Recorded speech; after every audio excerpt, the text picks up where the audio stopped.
right, welcome to the very first League Community Podcast. I am Dylan Most Dirty from the NA Community Team, and with me today is the wonderful Patrick Skarzard Scarborough as my co-host.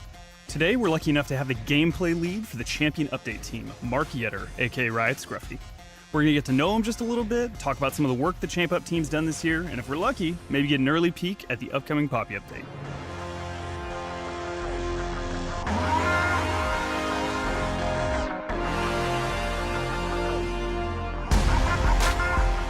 All right. I didn't know when it begins.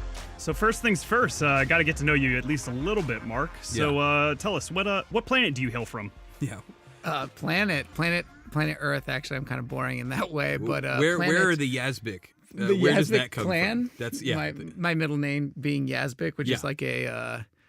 It is the name. It's the first name of the Lebanese side of my family. My grandfather on that side. Okay. So that's where that comes from. It is a very strange name. He sounds like a wizard. It's kind of wizard-like, and he goes by, his wife would call him Yaz, like the short nickname. I don't go by Yaz. He sounds like a little goblin. But then there was like a birth control or something, or I forget what it was. Yaz came out like in 2000, whatever, some point in the last 10 years, and I'm like, nope, no more Yaz. Yeah, we're moving away. I'm done. From the Yaz. I'm done with that. All right, for reals though, where'd you grow up? So I grew up in Houston, Texas. I had a big family. So, when I say I have a big family, I mean, I definitely had a big family. I had it's just like part of Texas, right? Isn't that It kind of the sort of everything's bigger in Texas thing, but not always. But my family was definitely big. I had 6 brothers, no sisters. That was amazing. Poor mother. That's what everyone says, but I don't know. I had a blast. What do you mean? I bet you did. Did you guys play sports, but only with one another? You just drafted teams of yourselves? Pretty much. Like the experience that you imagine. Oh, I'm gonna go. It's the Houston Yazbiks. Yeah. They're real good this year. Because you just take I'm the second oldest, right? So me and my one older brother, we'd be like team captains, right? And just start picking. So it says here on the sheet that Dylan prepared that you liked math. God, Patrick. And so how many times did you avoid getting beat up, on the regular? It wasn't that bad. I mean, I was a nerdy kid, but it wasn't like. Luckily, I didn't have any sort of weird bullying experiences or whatever. But I was ever since pretty early on in elementary school and middle school, I was a kind of a math.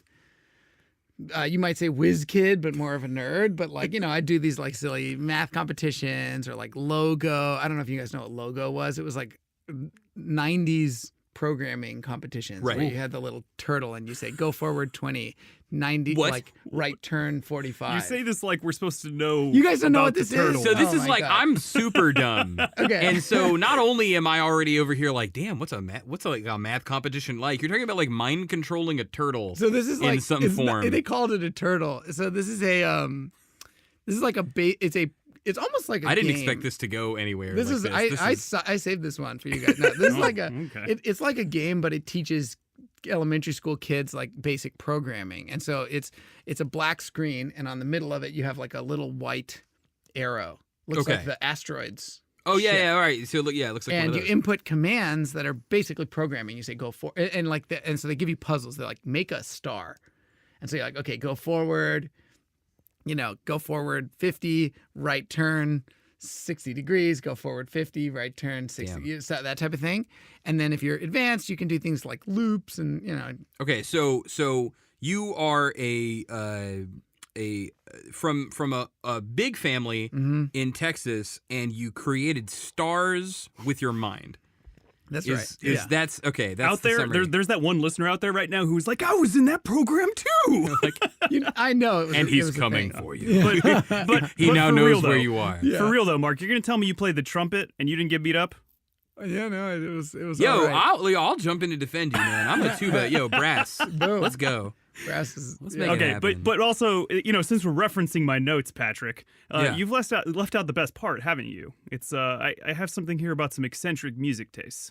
Why don't you tell us about that? Yeah. Well, this isn't like me growing up. This is like me now. Yeah, we're moving forward. Aren't we all growing up through all the time? I know. Though, Mark? Right. First thing is logo. Now it's here. So I can't really claim credit for this because I think it's really cool. And this is me thinking it's cool because I can't claim credit for it. But my wife got me into this super awesome genre of music called outrun. And like most people have probably heard Outrun, but they don't know it by that name. It's like 80s retro synth. Okay. And mixed with modern EDM or whatever, like modern electronic shit. Right. Yeah. I think what the example you gave was like Hotline Miami. Yes, the entire soundtrack just of Hotline literally, Miami. If you know is nothing Outrun. else, that and then like imagine every like bad '80s movie trailer Yes. you've ever heard. Yes. And then but like cooler. Well, right, and it's even got this whole like, because it's this combination of like the retro thing and like the modern thing. It's got this whole aesthetic, and like you if you've seen like Kung Fury or something, Yeah. and that movie was cheesy. I didn't really like, but like that is a Outrun aesthetic with these over the top dudes and headbands and like a lot of cars and explosions and stuff like that. I can just see you at your desk, just bouncing your head up and down. Really, Right. It's People like- tap you. Hey, Marguerite, what?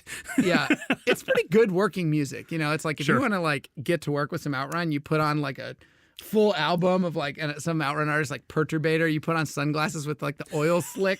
Yeah. It's got to have the oil slick. And I'm with it. This is what I need to add to my routine.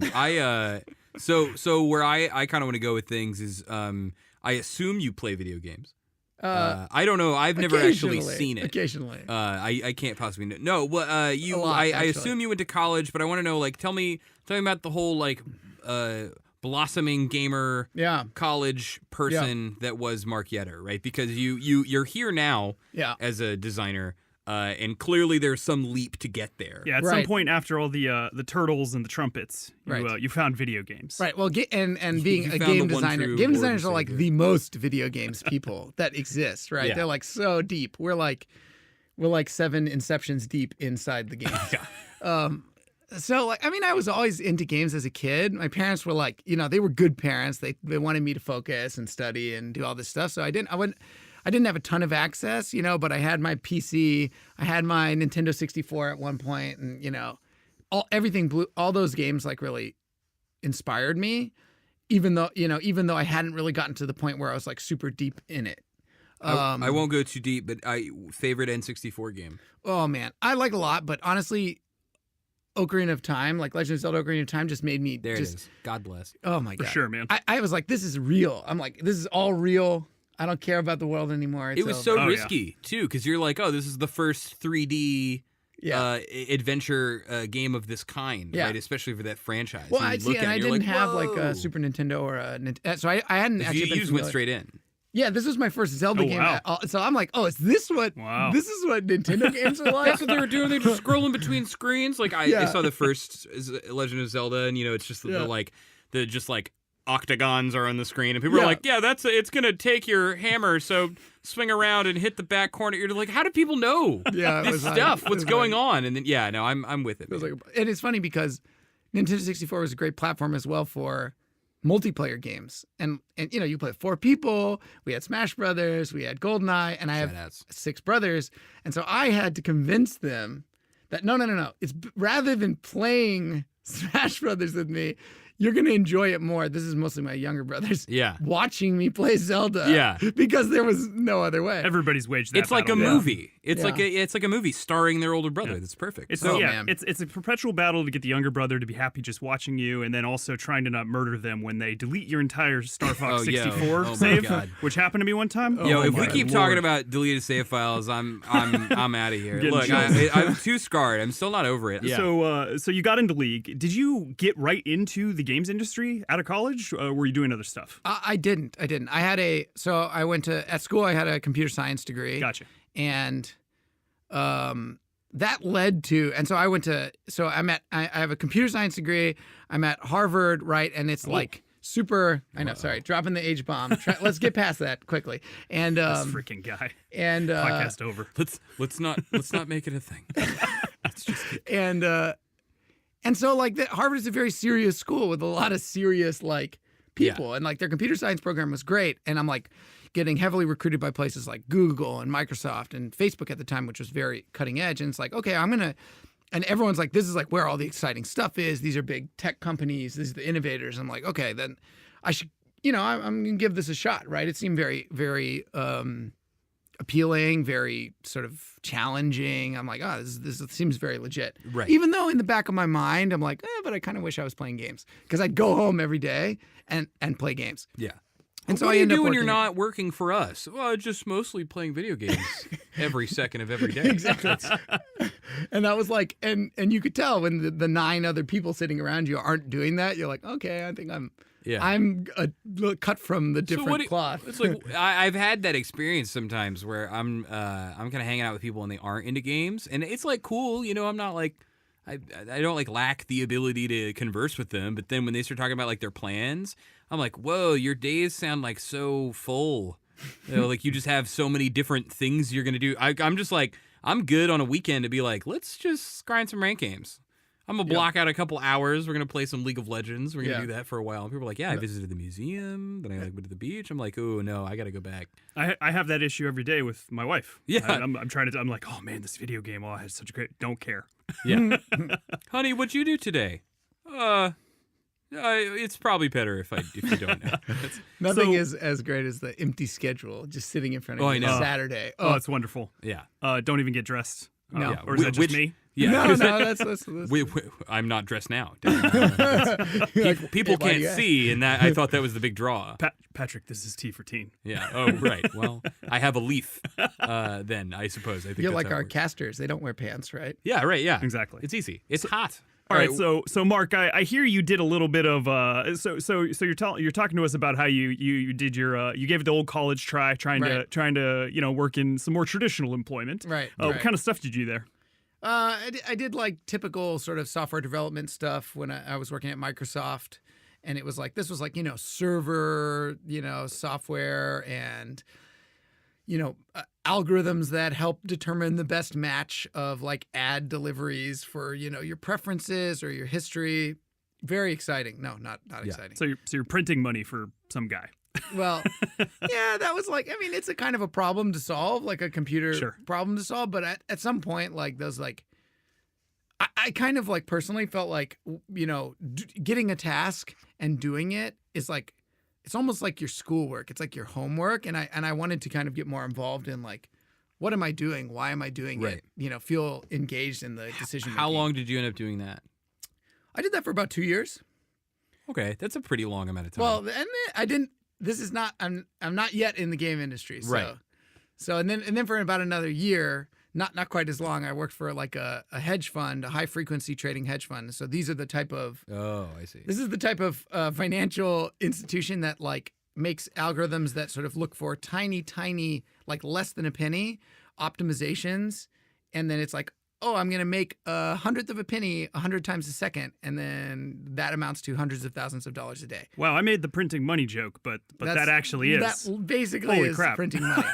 And that was, as it sounds, it's lucrative, but it was way less exciting. And I was just, it was great though, because like I appreciate everything that happened to me because it really got me to where I am. Yeah. And Turtles.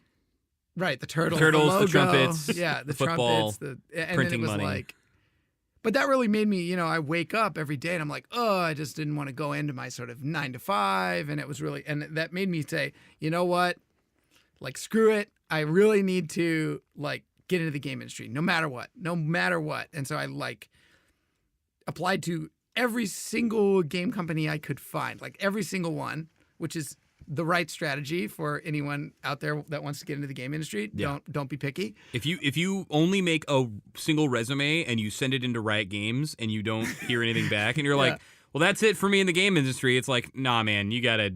That's like you play the lottery once and you don't win and you're like, well. No one actually, can ever win the lottery. I'm not saying. I feel like I just led people into thinking they should play the lottery a lot, and then they're gonna win. Yeah. What is wrong with you? T for teen, gentlemen. You should play every lottery. Yeah. That's the message here. No, that's the it's message. Not the message. Degenerate gambler. Bad Mark analogy. Did you ever consider turning your penny counting, money making thing into a game? Did you ever consider like designing an interface for them? That's interesting. I didn't. That was like, when this duck makes it across the street, we get $1,000. Make the duck go there. That would have made things a lot more interesting. That's for sure. But yeah, so I mean, so at this point, I'm like, I kind of both transitioned to the game industry and from being a sort of a software engineer, a programmer, to a game designer.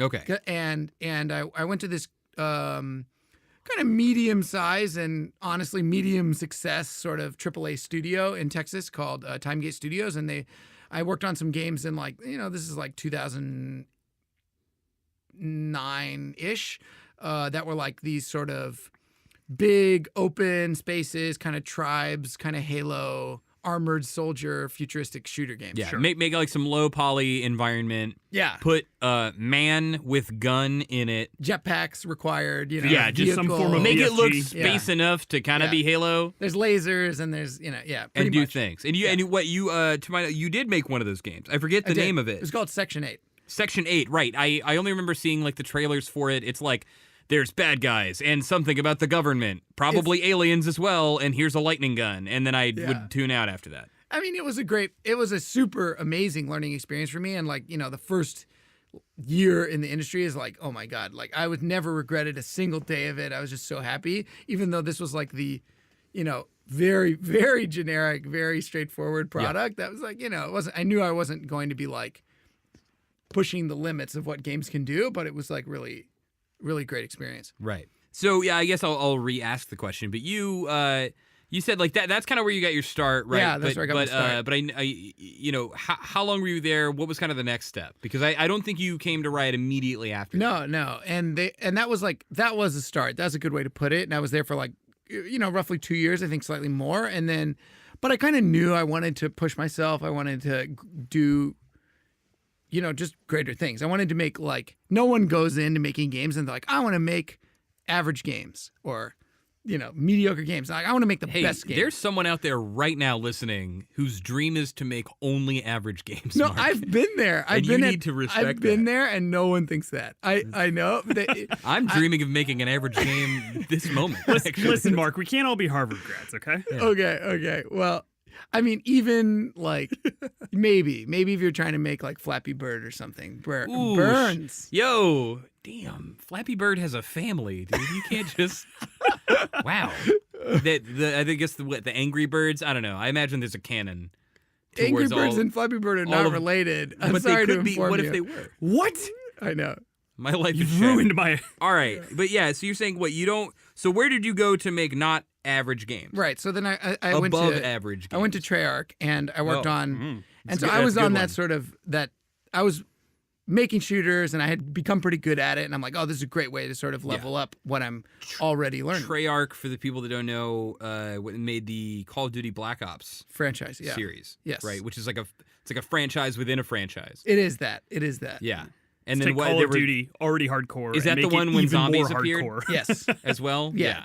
Because I only knew that my younger brother actually ended up being like a high-rated Call of Duty player, and all he would ever play with his friends are zombies. Zombies. And yeah. I was just very confused because he I was was into like, Black Ops. this is Black Ops, but are they like, is it like Van Helsing? Or like, are they It's like- vampire hunters? No, Like, it's like ARAM. It's like a totally No, they were different... Nazi zombies, right? Yes, they were. For Nazi my money, zombies. the best time in gaming. Yeah. Wow. All right. It was, Well, it was a total offshoot. They were like, here's the real game where you're like serious. and then here's the kind of military insane, dudes. Yeah, and here's the wacky silly part thing. of it. Yeah. So you're there and you're making that game. Right. And so I was a Did you get to I was work on a- the zombie I attack? didn't work on the zombies part. I did the multiplayer. Oh, okay. And so which was like really the kind of core like Part of the experience. legs of that game, right? It was like you would play zombies though had some pretty good legs. You play a really exciting and really polished and like so much work goes into it, like 6-hour campaign, and then you're done with it, and then you go Hey, play man. multiplayer. I like the stories. Hey, me too, but pound for pound, dev hour to play hour, that's tough. Yeah. Plus, but I then- can beat the computer. Other that's true. players, That's true. especially in shooters, man. You go online for the first time, and it's just like, what? This is how, How those are you players so feel good about at League this of Legends, game? though. Yeah. Everyone on the enemy team is 14, and they're all masters. They're all just. That's how it feels sometimes. Yeah. It's insane. Right. So how did you end up making that transition? Because that seems like your goal was to make an above average game. Yeah. You landed a job doing exactly that, Right. right? And then you came here, working on another above average game, Right. maybe. But like how was that? How did you cross? Yeah, over? shooters to League. What happened there? Right, and that's actually It's a genre shift. And so, like, let's take ourselves back in time again. Like, I was making a lot of shooters. I love Mark Yetter's past. I know, right? That's where I want to live. This is like the ghost of Mark Yetter's past. Mm-hmm. And like, even though I was pretty good at, and I really enjoyed shooter games, and I had a lot of experience making them, like my passion, like back in my college days and stuff, like the games I really loved were like these RPGs and these MOBAs.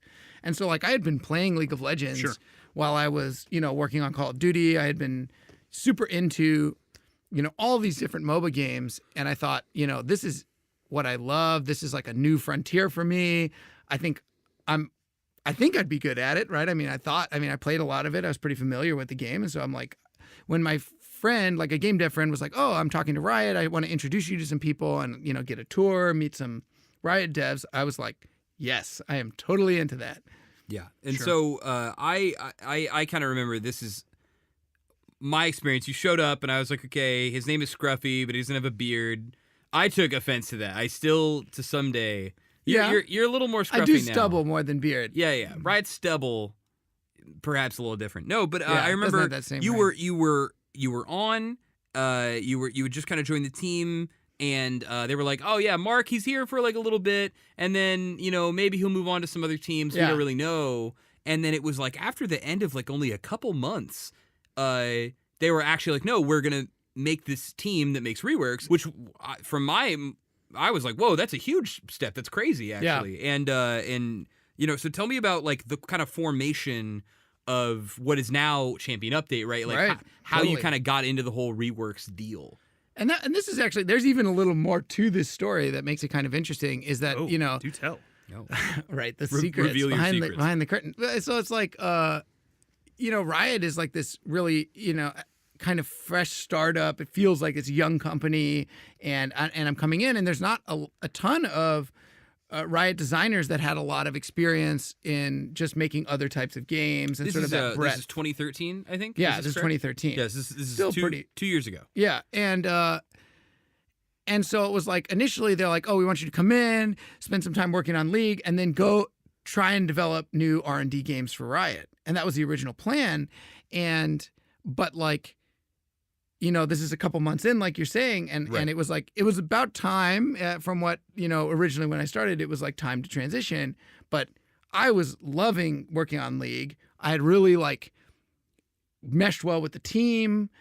And so then like a bunch of the League leadership guys came to me and girls, and they're like, oh, well, you could still do that thing that we had talked about and go work on other R&D games, or you could form this Champion Update team that we've been really hoping to do and really help push League, a new sort of side. And it's not like, and we will definitely get into this, I'm sure, later. It's not like reworks didn't exist, but like, let's really like make a team and let's make a really big run at it. Yeah. Well, sure. And that was the issue is that, R&D, awesome. But at the same time, League is always evolving and there was tons of stuff to do. And obviously that situation you're coming into, we had messed around with updates and reworks and the various other things we've called them.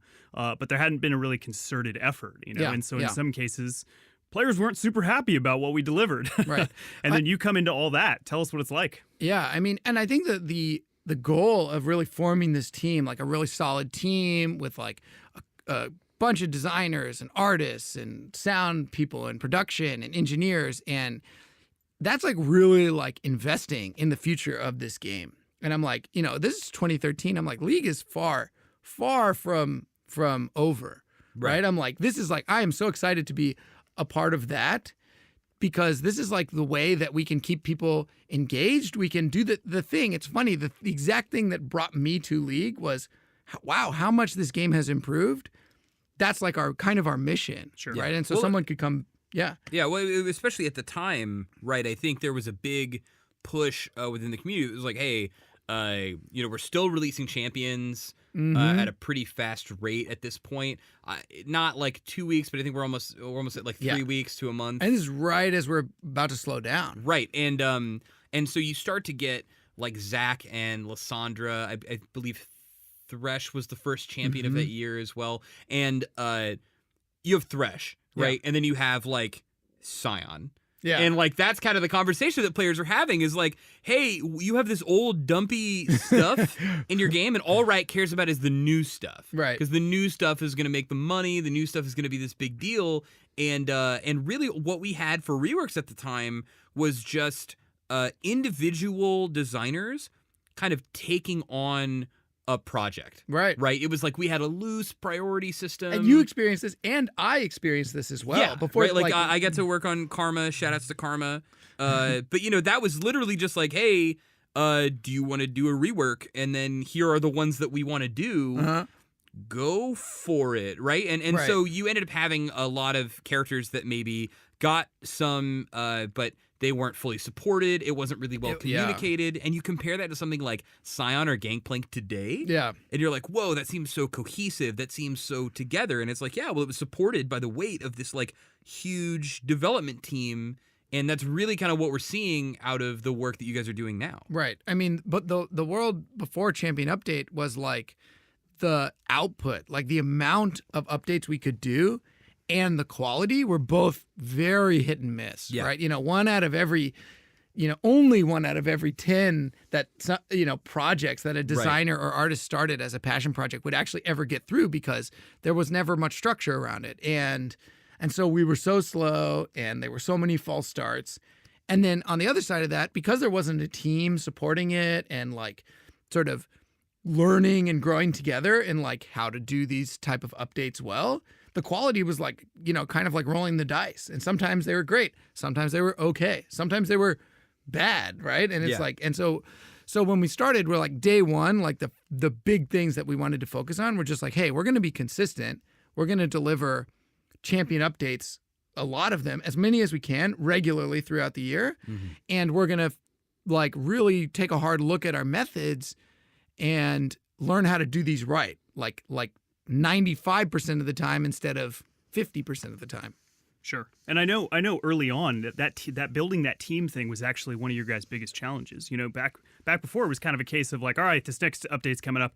Well, crap, we don't have an animator. They're all locked up. Right. Well, I guess we can't really do any art on this one. Right. And so, compare that to today where you guys basically have a full reinforced champion pod, essentially. Right. So whatever the situation calls for, whatever that specific champion needs, you guys are able to kind of, plan that out and deliver on it, yes? Mm-hmm. Yeah, and it's funny because back in 2013 when the team sort of formed, it was still pretty small, and ever since then, and we just did what we could at that certain pace, and we'd be doing 7 or 8 updates a year, and it's like this big snowball rolling down the hill, and it's just been growing and growing and growing, and we're more than twice as big now, and we're doing way more than twice as many updates as we used to every year, including all sorts of crazy new angles that we didn't even imagine back then. Yeah.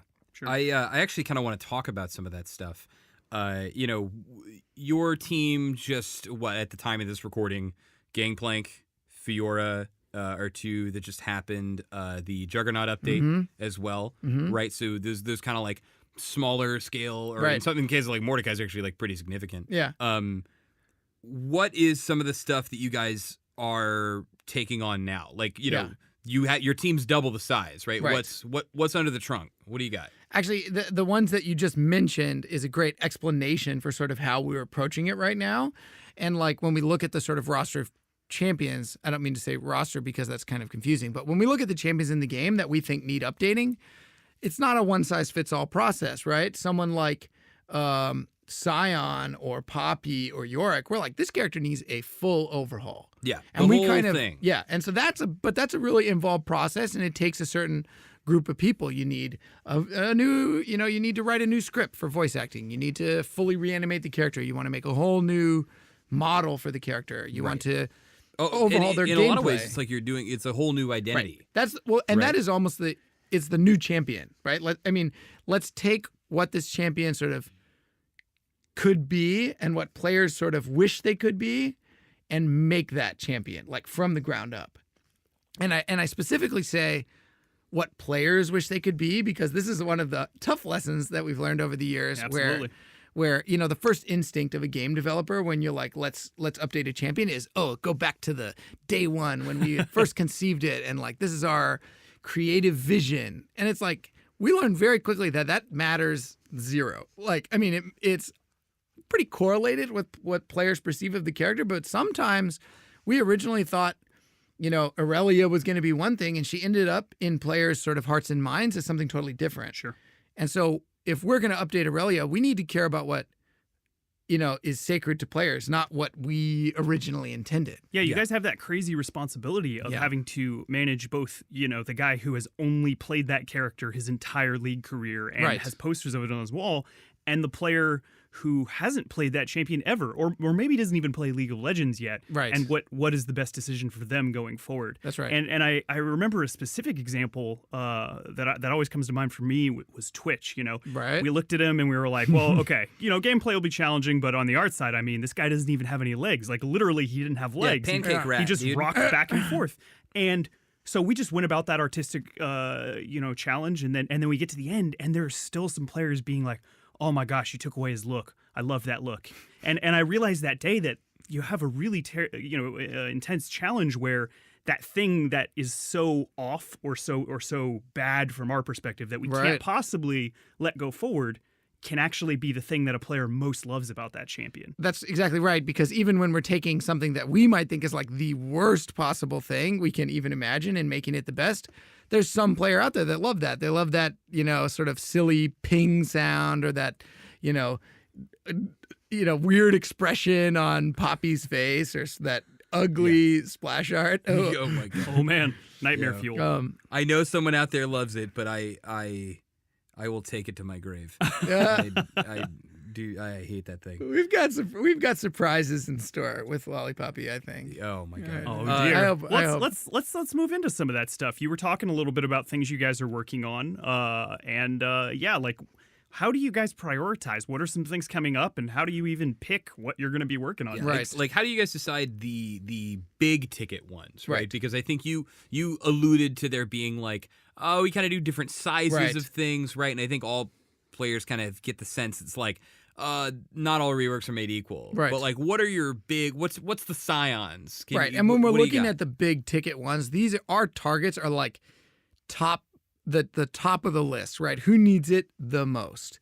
And we kind of balance our internal perception of this, of like, we'll get all the game designers together and we'll be like, what are the worst, you know, farthest off kits for these characters? The ones that don't deliver at all on the cool sort of, you know, character that you want them to be, and the ones that are just so confusing or so convoluted or so horribly, you know, unfun to play against, right? And that's how we sort of create our stack rank. The artists do the same thing, like in terms of art quality, you know, talk about like pizza feet on people like Tarek and stuff. Pizza feet. The pizza feet. And Sivir had the most delicious Sivir followed by Mordekaiser. There are some pizza feet still. The list is dwindling though. Yeah. Do we get to have a pizza party when all the pizza feet are done? Should. Stop it. What? That would be perfect. Well, we love it's really satisfying, actually. This is I'm derailing this conversation, but the sort of conference rooms in the Riot HQ are all named after different champions, and they have little pictures of the champion splash on their computer monitors or whatever. And it's so satisfying when we update something that is just awful. And we used to have a lot of meetings in the Scion conference room. Dude, I was so pissed that room didn't change for months after the update. Know. I felt like. And when it finally did, we're like, oh. Just we no longer have to look at Arnold and whatever else is going on there. Oh, jeez. Who is your stamina? I know, dude. Exactly. Rip. He lives Rip. on in our hearts. Rip. And so, like, we've got this back to the question about how do we prioritize these these really big overhauls, and we've got our list, and I think this is about 90% accurate to what players would say, but we also care a lot about what players might think is their list, and we actually did an interesting study very recently where we gave a survey to like thousands of players, totally randomly selected, so it should be pretty representative, where it's like, list your top 3 champions you would like to see us do an update on, with the option of not listing 3 if they don't think that we should do any. And we just turned those responses. I think most everyone did 3. I didn't see the individual. There's some guys out there though. Scorecards. More new champions, more new skins. Always forward. Right. If I had taken that, I would have just said ribbon 3 times. Ribbon 3 times. I don't know if that was an option, but I would make write it work. in. Other. Yeah, I'd Obligatory. Did you lose to a ribbon recently? Joke. Hasn't everyone lost to a ribbon recently? Do you play League of Legends? Then yes, you have. No, please. So what? Tell me. And so we made this results. word cloud. We made a word cloud, and it was like there were clear winners. And this makes us super happy because there were 3 enormous words, and there were another 3 that were like kind of medium sized, and then everything else was like tiny. And so the top 3, and this is as of today. Stop teasing the players, man. Get to it. Top 3: Poppy, Tarek, and Yorick. Oh, that's our top 3. what's that last one? Yorick. Who's that? Who's that? No, I'm kidding. What's that? What's a Yorick? Okay, so interesting. So what did you guys do with that information? Well, and so this is like, we're doing this constantly, and we had been making decisions before, and this is our sort of most recent poll. Sure. But that information perfectly lined up with our sort of current projects. Really? And we're like deep in with Poppy. We're getting, very near to the end of that, and we're like ramping up significantly on Tarek, which we hope is next. And then we've got Yorick like right after, and it's like It's actually happening. it's actually happening. Because there is, I swear, There was some false starts. it's like a curse in some way that there's one person's like, they'll get to Riot and they're relatively new and they're like, I want to work on the Yorick rework. Yeah. Oh, of course, And everyone is like, God bless you. Go forth, sweet summer child, and find that out. And it's just so hard. The character is difficult from a thematic perspective. Right, It's difficult from an art perspective. It's difficult from a design perspective. Right. And then even the literal mechanics of like coding Yorick. He's a mess. It's a nightmare. Yeah, he's and a so mess. it's probably one of our biggest challenges to face. And I certainly won't spoil anything. I won't say anything more. I've seen some of the concepts done by my good friend Josh Smith over on the Champion Update team. He's a monster. And I am super excited. I'm like couching that Yeah. excitement. I'm Keep like, the hype. I'm keeping Keep it it in there. check. I'm Keep it keeping in it there, check. and then it's gonna like release all Yeah. at the same Yeah. time, and I'm just I gonna am, become I am too both excited, of course, and terrified Yeah. because he's a weird champ. And like I said, those weird elements are the things that as a community guy make me worry about all those listeners Right. out there. I know there's some guy who's like, don't touch my Yorick. Yeah. Don't you dare touch my Yorick. Well- and we got to respect that as a thing. We got to figure out the way to take what he loves, Right. and just bring it up to par technically and Right. and fitting into what League is today. And we've had that conversation many times with a lot of these sort of bottom tier champs are weird. And instead of like, we could make Yorick a super awesome anime hero, likable guy, right? Yeah. And it's like, well, sure, his appeal would be much better. Yorick is a samurai now, and he has one scar over his left eye, Right. and silver hair, and an angel wing. Right.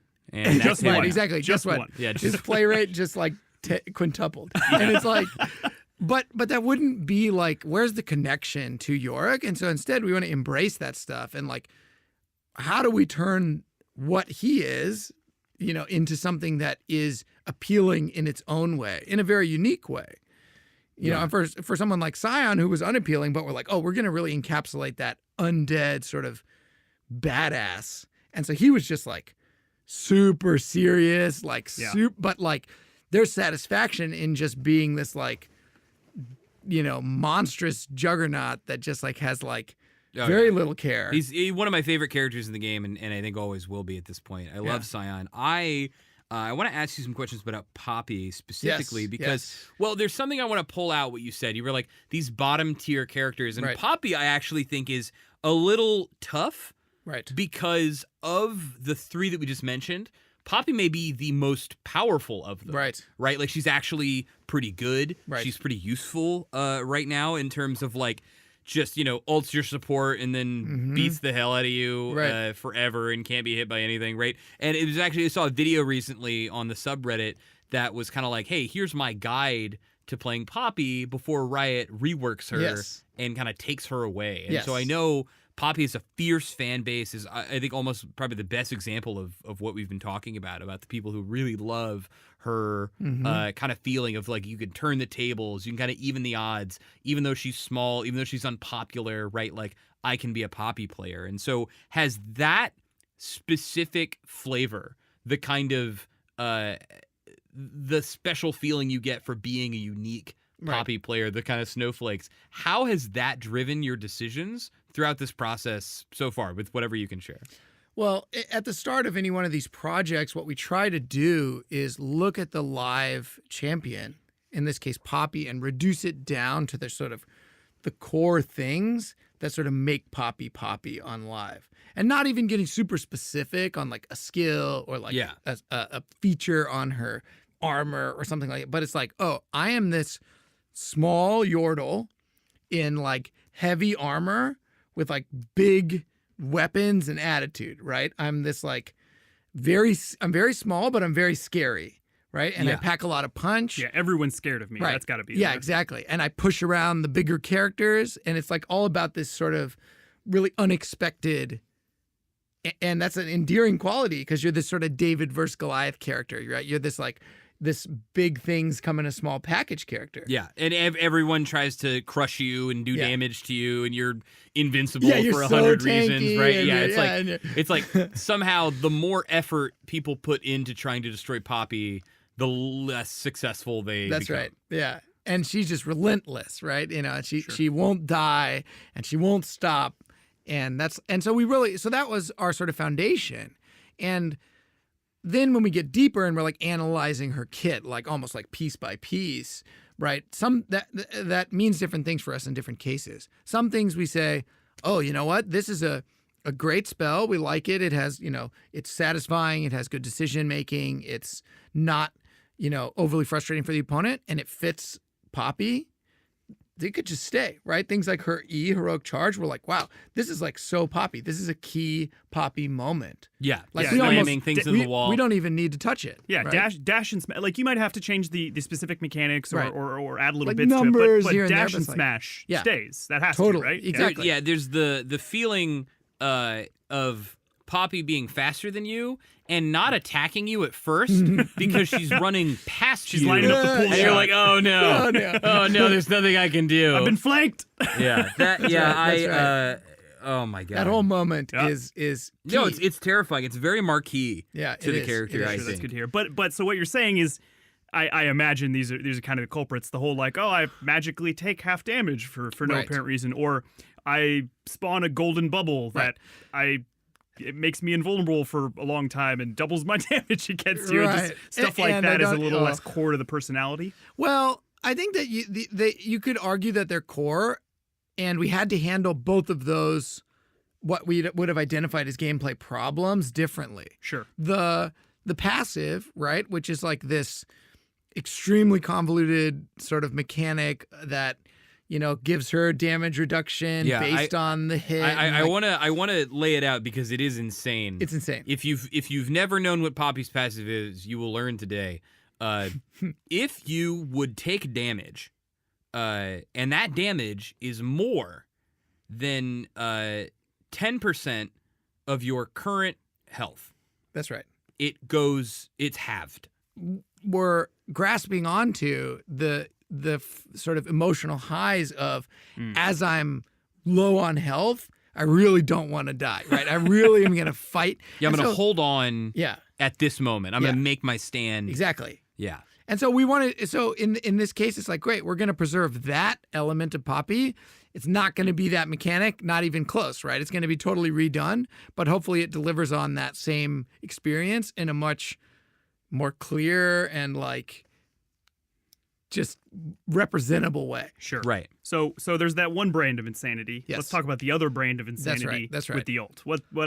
I got to imagine there's going to be some hefty Right. changes in store there. Right. And this ult is, it has a lot of different problems, and we could talk about a few of the key ones. It sort of is, its main use case is this sort of definitely not intended in the original design, sort of exploitative feeling thing where I say to the enemy team, well, only your support can damage me now for a ridiculously long time, and I'm going to go kill your ADC without them having any recourse or any option to stop me.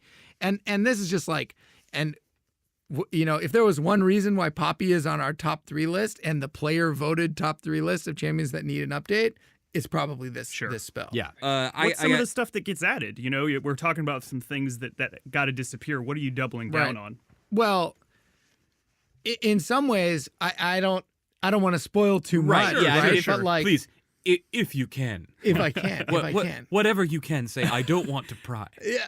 And so like There's not, you know, a Right. ton of people listening right now saying, "Tell us, Mark." right. And when you're when you're taking something as for the Poppy player as, you know, kind of crazy and powerful as that ultimate or other things going on, like the W is like just kind of boring and there's a lot of opportunity there to make it more interesting.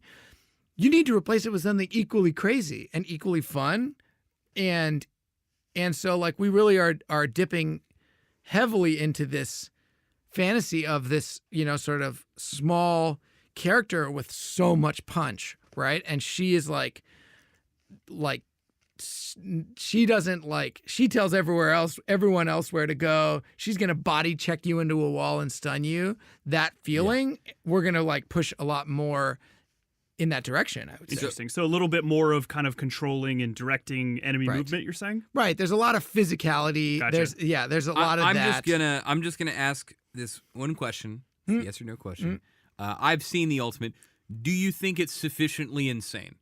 I think is one of the most insane things Are you, I have ever seen. the hell you see it? You guys holding out on me? Yes. Yes. Okay, well, I and the many players out there are pissed officially now. Well, he just said it's insane. It's I know. insane. No, I can't wait to see it. I'm gonna have to go pretty find bananas. that out. You know, it's we're like- pretty goofy. We're like hooking up the final art for it in these reviews, and we've been reviewing this spell for like, you know, a month or something, and even today, like literally right before this, we're looking at it, and everyone's just like chuckles just watching it happen because it's so you crazy. see it in game, and you just hear people laughing or yelling in fights. They're like, "What?" All right, you guys are torturing me. Stop. Okay, Yeah, All right, it's I'm done. I'm done with this. Look, I'm gonna spare the listeners. The I'm thing gonna I'm spare trying the to listeners. I'm trying to get to the players out there. Confirmed by Mark Yetter.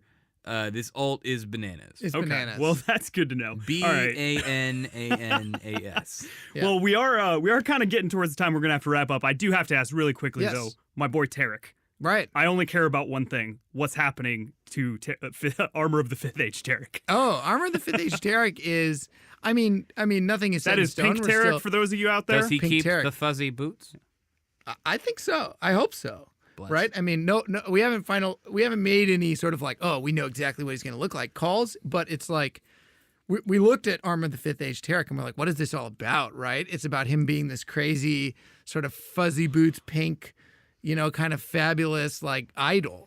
And so Yeah, it's like, why don't sure, we just idol. own that? Yeah, idol. That's a Right. good way It's to basically pop star Tarek. put it. Yeah, In a totally. way, right? Like Everybody, look at me while I beat the hell out of you. Right. He was Yeah, pop okay. star sort of before it was cool. Yeah, before there was pop star. Yeah, there you go. Thanks to all you guys out there listening. As you can tell, this is pretty new, and we want to hear what you guys have to think regarding topics, you know, what we're doing, how terrible I and Patrick are. So let us know, guys, and thanks for listening.